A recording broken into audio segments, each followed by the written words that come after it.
බුදුරු කිසි දිනක මෙහෙම ආපසු හරවා හිස හරවා බැලීමක් කරනවා කියලා ධර්මයේ සඳහන් වෙන්නේ නැහැ. බුදුවරුන්ගේ මෙන්න මේ ග්‍රෛවී කශේරුකා 7 එකිනෙක වෙන්ව නැහැ. මේ 7ම එකට මොනව වෙනවද? පෑහිලා තනි අස්තියක් විදිහට ඉන්නවා මගුල් බෙරයක් වගේ. ඒ නිසා ගැටලුවක් නැහැ. ඇට්ලස් කශේරුකා උඩ තියෙනවනේ. හිස ඉහළ පහළ හරවන ගැටලුවක් නැහැ. බුදුවරු පෙරට තැබූ පය නැවත ආපස්සට ගන්නවා කියලා එකක් ධර්මයේ සඳහන් වෙන්නේ.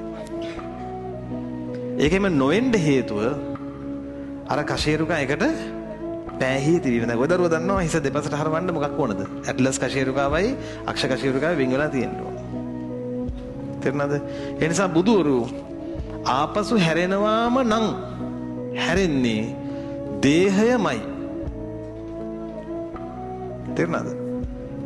මුළු දේහේම හරවා බලන එක හරි. ඒ නිසා ඒකට කියනවා නාගාවලෝකනය. සාමාන්‍යයෙන් බුදුරජාන් වහන්සේලා එහෙම හැම වෙලෙම නාගාවලෝකනය කරන්නේත් නෑ. යම් කෙනෙක් උදෙසා තමයි කරන්නේ. ඒකෙම කරන්න වුණොත් ඒ කෙනාට ඒක ලොකු අනර්ථයක්. එතකොට බුදුරජාන් වහන්සේගේ ත්‍රි දේහයේ දැල්වෙන චිතකයේ වෙලාවේ චිතකයේ දැල්වලා ඉවරුණාට පස්සේ තමයි කියන උන්වහන්සේගේ ධාතුන් වහන්සේලා වෙනම වෙන් වෙලා ගියා. ඊට පස්සේ තමයි ද්‍රෝණ බමුණ ඇවිල්ලා මේව වෙන් කළේ. හැබැයි චිතකයේ දැල්වෙන මොහොතේ දැල්වෙන චිතකයට තමන් 이르දියෙන් තමන්ගේ ඒ අනුභවයෙන් දැල්වෙන චිතකයෙන් මේ ධාතුන් වහන්සේව ගත්තා කියනවා සරබූ කියලා මහරහතන් වහන්සේ තමයි. සරබූ මහරහතන් වහන්සේ මේ ග්‍රීවා ධාතුන් වහන්සේව අරගෙන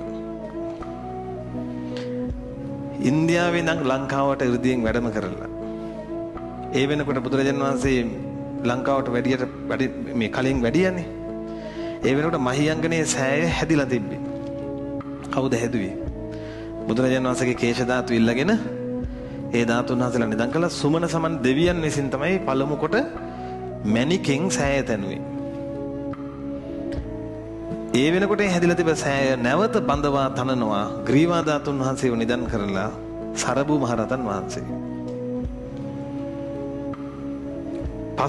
පසු කාලීනව නැවත මේක කරා වැටෙනවා. දුටුගැමුණු මහරජතුමාගේ කාලේ මහරජතුමා යුද්ධයට යන්න මහවැලි ගඟ තරණය කළ යුතුයි. මහියංගනේට එහා පැත්තේ මහවැලි ගඟ මායිම තියෙන. තරණය කරන්න යනකොට දැක්කා කරා වැටුණු සෑය.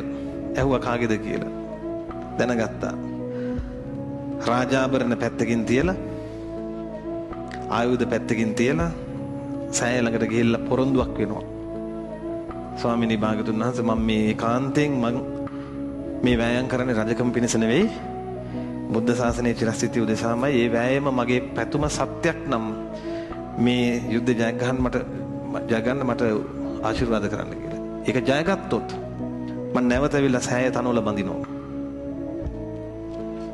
කීවා වගේම ජයගත්තා.